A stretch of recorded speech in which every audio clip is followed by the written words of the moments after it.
Hello hello hello, कैसे हो आप सभी। आशा करता हूँ आप बहुत अच्छे होगे और बहुत अच्छा आपका रहना है। बेटा आज हम एक और चैप्टर को हम एक वन शॉट में ख़त्म करेंगे और 10-15 मिनट वैसा ही हमारा जो स्ट्रक्चर रहता है। प्रोजेक्ट प्लानिंग 2 लेक्चर का पार्ट है, एक लेक्चर में ख़त्म करेंगे और 10-15 मिनट में ख़त्म करेंगे और एकदम आपके ब्रेन में फिट कर होने वाला है ये, ठीक है। तो यूनिट जो 10 है वो आज हम ख़त्म करने वाले। तो चलिए चलते हैं हमारे नोट्स की तरफ। और आज का चैप्टर का नाम है प्रोजेक्ट प्लानिंग। अब पहली बात तो है बेटा कि प्रोजेक्ट प्लानिंग का मतलब क्या है, इसका डेफिनेशन क्या है। प्रोजेक्ट प्लानिंग मतलब क्या है, मतलब आप जब कभी भी कोई ट्रिप प्लानिंग करते हो ना, तो ट्रिप का क्या करते हो कि ट्रिप में कौन सा गाड़ी यूज करेंगे, कहाँ जाएंगे, क्या खाना खाएंगे, ये सब आप प्लान करते हो ना। प्रोजेक्ट प्लानिंग भी वही है कि project planning the process of defining, मतलब बोलना कि हमारा क्या क्या ऑब्जेक्टिव्स होगा, प्रोजेक्ट में हम क्या क्या करने वाले हैं, प्रोजेक्ट में क्या क्या टास्क होगा, उसका क्या टाइमलाइन होगा। आप जब कभी भी किसी रोड ट्रिप का प्लान करते हो क्या करते हो कि 2 बजे जाएंगे 5 बजे लौट के आएंगे, नहीं तो मम्मी तो मारेगी। वैसे ही है, टाइमलाइन इंपॉर्टेंट है। ऐसा नहीं है कि प्रोजेक्ट इनफाइनाइट टाइम तक हो रहा है। तो टाइमलाइन और रिसोर्स हम क्या यूज करने वाले ये भी बहुत इंपॉर्टेंट है to complete a project successfully. मतलब ये एक प्रोसेस है डिफाइनिंग ऑब्जेक्टिव्स, मेरे साथ साथ कहो, defining objectives, task, timeline and resources required to complete a project successfully. तो ये क्या है, ये एक रोड मैप की जैसा है। जैसे आप पढ़ते हो ना कि वेब डेवलपमेंट का रोड मैप क्या होता है कि पहले HTML करो, फिर CSS करो, फिर जावास्क्रिप्ट करो, फिर रिएक्ट करो, फिर नेक्स्ट जेएस करो, फिर क्या करो बैकएंड में आओ, नोड जेएस करो, मोंगोडीबी करो, फिर आप कुछ करो कुछ करो कुछ करो करके आप एक एंड पॉइंट में पहुंचते हो। तो ये स्टार्ट पॉइंट से एंड पॉइंट तक का रोड मैप होता है प्रोजेक्ट प्लानिंग, यही होता है, ठीक है। बेटा आप समझ गए, समझ गए। अब कभी ये मैंने थोड़ा सा एनालॉजी दिया है कि दार्जिलिंग अगर आप जा रहे हो तो आपका क्या क्या आप, तो ये एक एनालॉजी है, आप पढ़ सकते हो, ठीक है। अब इम्पोर्टेंस की क्या है, क्यों इसको मतलब इतना इंक्लूड किया जाता है कि प्रोजेक्ट प्लानिंग करना क्यों इम्पोर्टेंट है।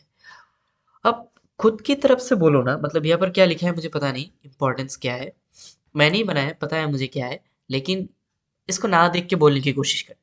पहली बात तो ये है यार, जब कभी भी आप प्रोजेक्ट प्लान करते हो, मान लो ट्रिप प्लान करते हो, क्या होता है आपका ऑब्जेक्टिव आपका बहुत क्लियर होता है कि ठीक है हम ये सब कुछ करने वाले हैं। ये क्लियर रहता है ना बेटा, हाँ। एक रोड मैप आपके पास होता है जो हमने ऑलरेडी भरा है, तो ये क्या करता है, provide a road map for execution.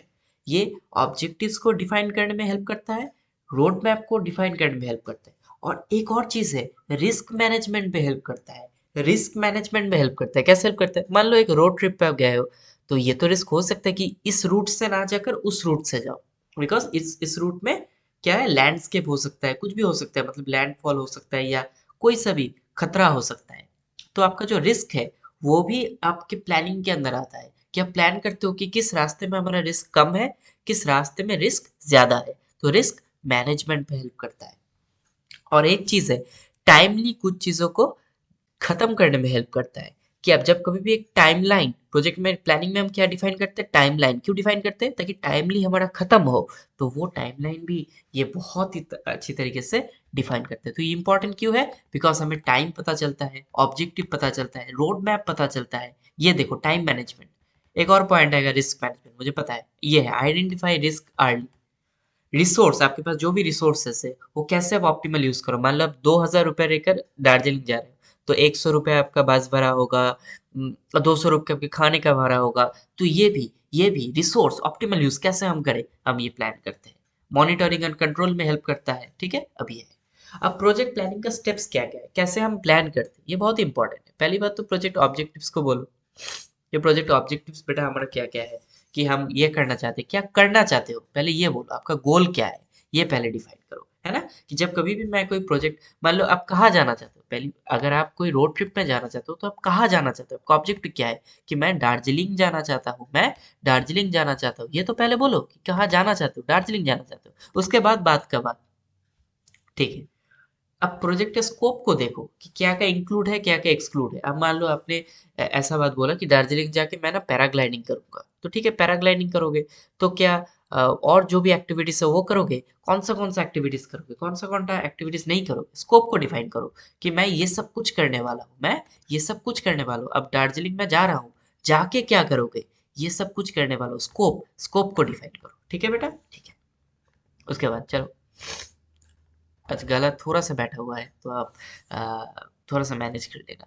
Activity और टास्क को आइडेंटिफाई करो कि स्मॉलर टास्क मेरा कौन कौन सा है। कि मैं दार्जिलिंग जाने वाला हूँ तो दार्जिलिंग में मेरे पास खाने का एक टास्क है, मेरे पास पैराग्लाइडिंग का एक टास्क है, मुझे पहाड़ भी चढ़ना है वो भी एक टास्क है। एक्टिविटी और टास्क को देखो। उसके बाद work break down structure, WBS हम पढ़ने वाले कि एक बड़ा वर्क को, कि दार्जिलिंग मेरा ट्रिप प्लान है उसको छोटे छोटे वर्क में तोड़ो। कि दार्जिलिंग ट्रिप प्लान के अंदर क्या क्या शामिल है। इसमें शायद आप ट्रैवल करना चाहते हो, पहाड़ चढ़ना चाहते हो, पैराग्लाइडिंग करना चाहते हो, तो ये छोटे-छोटे पार्ट में इसको टुकड़े करो। अब एस्टिमेट रिसोर्स करो कि कितना मनी लगेगा, कितना हम लोग जा जा सके कि कम से कम मनी लगे, कितना मटेरियल लगेगा, जैकेट लगेगा, क्या लगेगा। एस्टिमेट करो रिसोर्सेज को। टाइम एंड कॉस्ट, मैं कितनी देर में जाऊंगा, कितनी देर में चला आऊंगा, 2 बजे जाऊंगा, 5 बजे चला आऊंगा। टाइम और कॉस्ट, कॉस्ट भी इंपॉर्टेंट है। अब डिपेंडेंसीज करो कि डिपेंडेंसीज मतलब आपके मम्मी पापा भी तो घर में है। अगर आप 2 बजे नहीं लौटे तो उसको आपको मार पड़ेगा, तो ये आपकी डिपेंडेंसी है ना। देखो मैं कोई सा भी टेक्निकल वर्ड्स में नहीं जा रहा हूँ, मैं सिर्फ आपको दार्जिलिंग की जो हेल्प है उससे। और रिस्क प्लानिंग करो, है ना। कि रिस्क मेरा, अगर मैं इस रास्ते से जाऊं तो हो सकता है कि मेरे ऊपर कुछ भी गिर जाए, तो ये रिस्क है। तो मैं इस रास्ते से ना जाकर इस रास्ते से जाऊं, ये होता है रिस्क प्लानिंग। और कम्युनिकेशन और डॉक्यूमेंटेशन प्लान ये भी आपको करना है, बिकॉज आपको सब कुछ डॉक्यूमेंट करना है ना। अगर आप व्लॉग बना रहे हो, दार्जिलिंग जाके दार्जिलिंग का व्लॉग बना रहे हो, हेलो गाइस कैसे हो, तो उसका डॉक्यूमेंटेशन भी लगेगा। उसके बाद इम्प्लीमेंटेशन। ठीक है सर।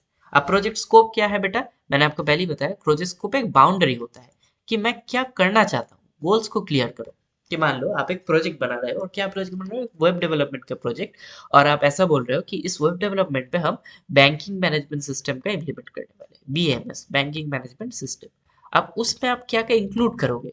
ऐसा तो नहीं है कि बैंकिंग मैनेजमेंट सिस्टम में हम प्लेन की टिकट काट सकते हैं, प्लेन की टिकट तो में नहीं काट सकते। सो ये आउट ऑफ द स्कोप है कि मैं इसको इंक्लूड नहीं करूंगा। मैं क्या क्या चीज इंक्लूड करूंगा ये बहुत इंपॉर्टेंट है। कि कितना पैसा बैंक में अकाउंट में है, कितना पैसा विड्रॉ किया, मनी ट्रांसफर हो सके। तो ये क्या है, प्रोजेक्ट का स्कोप, एक बाउंड्री मैंने बोल दिया।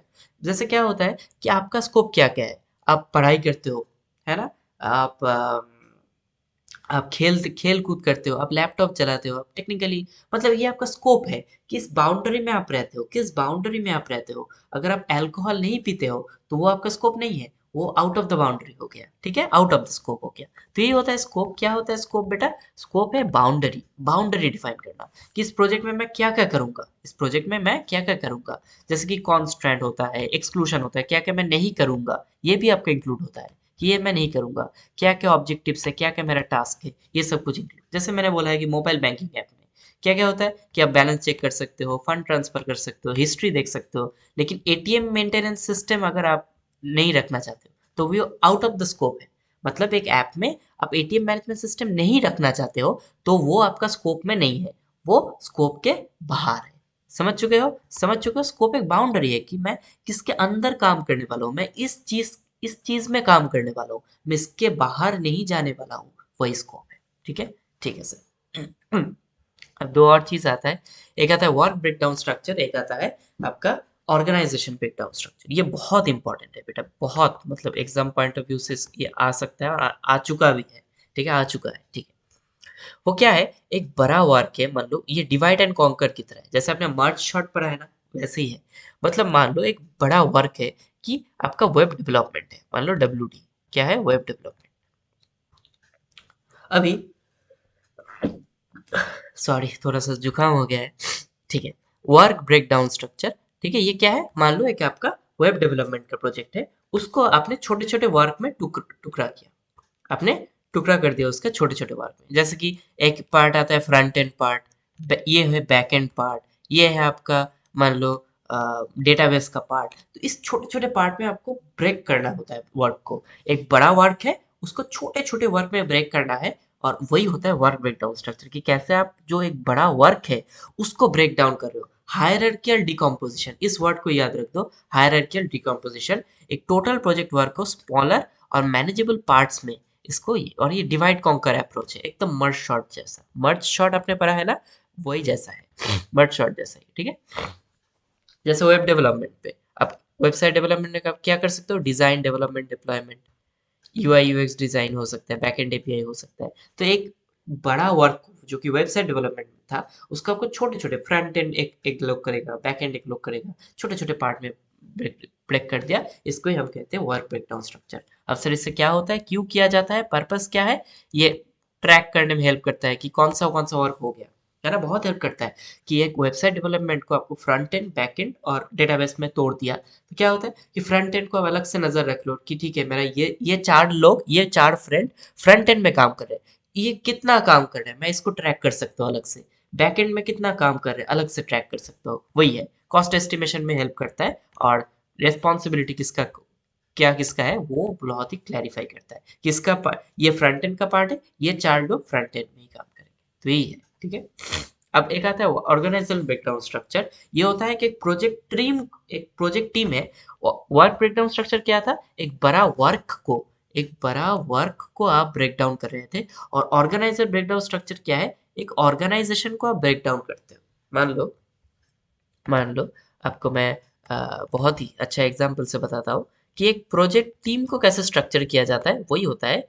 ये भी हायरार्किकल डिपार्टमेंट्स में है, हायरार्किकल डिकम्पोजिशन है, कुछ भी नहीं है। मान लो वो वेबसाइट डेवलपमेंट का ही है, तो डब्ल्यूबीएस क्या बोलता है, क्या करना है, व्हाट टू डू, और ओबीएस क्या बोलता है, हु विल डू इट। यही है।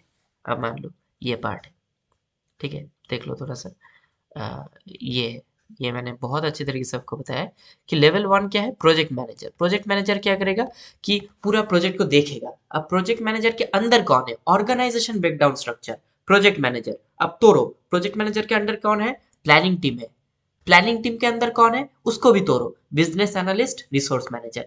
अब समझ पा रहे हो बेटा कि एक प्रोजेक्ट मैनेजर, उसके अंदर अंदर कौन कौन है, planning team, design team, front end team, back and team.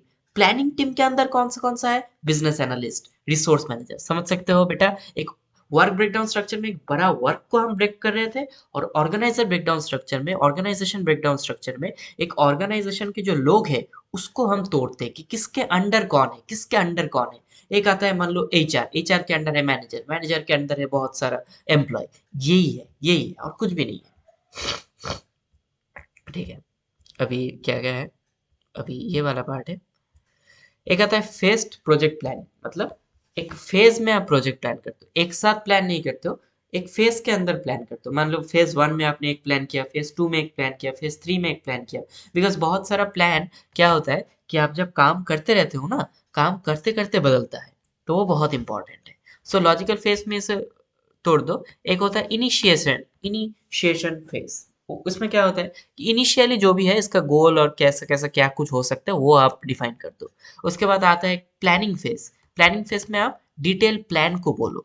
Execution phase, उसमें आप इम्प्लीमेंट करो प्लान को। मॉनिटरिंग एंड कंट्रोल फेज, उसके बाद आता है आपका क्लोजर फेज। ये मैंने आपको पढ़ाया है, तीन चीज है। आईपीएमसी, इसको ऐसे ही याद रखो, आईपीएमसी। और क्या होता है IPMC, initiation phase, planning phase, execution phase, monitoring and control phase और क्लोजर फेज, ठीक है। इनिशिएशन फेज में हम एकदम इनिशियल हमारा एजम्पशन लगाएंगे, ठीक है, इनिशिएशन हमारा प्लानिंग इतना ही है। उसके बाद क्या आता है प्लानिंग फेज, प्लानिंग फेज में डिटेल प्लान बताओ। Execution phase, IPEMC, IPE. अब ई क्या आता है, एग्जीक्यूशन फेज, इसमें प्लान को एग्जीक्यूट करो। एमसी मतलब एग्जीक्यूशन आप कर रहे हो, उसके बाद मॉनिटर करो कि ठीक है, ठीक से एग्जीक्यूशन हो रहा है कि नहीं हो रहा है। मॉनिटर करो, मॉनिटर करना बहुत इंपॉर्टेंट है। मान लो एक लोग बहुत ही इतना सोता है सिर्फ, तो आप क्या करोगे, उसको मॉनिटर करोगे और उसको कंट्रोल करोगे कि तुम मत सो। इसलिए मॉनिटर करना इंपॉर्टेंट है। और उसके बाद आता है एमसी, सी मतलब क्लोजर फेज। उसके बाद प्रोजेक्ट को क्लोज कर दो कि हमारा हो गया भैया, हम क्लोज कर देते। ऐसे ही हम वीडियो को भी क्लोज कर देते। शायद आपको अच्छा लगा। इस नोट्स को आप अगर पढ़ेंगे तो आपको सब कुछ समझ में आ जाएगा, ठीक है। मैंने बहुत बढ़िया तरीके से आपको एकदम डायग्राम वाइज समझाया है। और एक इंपॉर्टेंट क्वेश्चन है इधर, और इधर आपका जो भी आपका पीवाईक्यूज है उस पर ये सब है, ठीक है। सुइटेबल डायग्राम्स, मैंने डायग्राम्स दिया हुआ है, ये है डायग्राम, ठीक है, ये पार्ट डायग्राम। सो वीडियो अच्छा लगा तो लाइक शेयर और सब्सक्राइब, और thanks for giving us your time.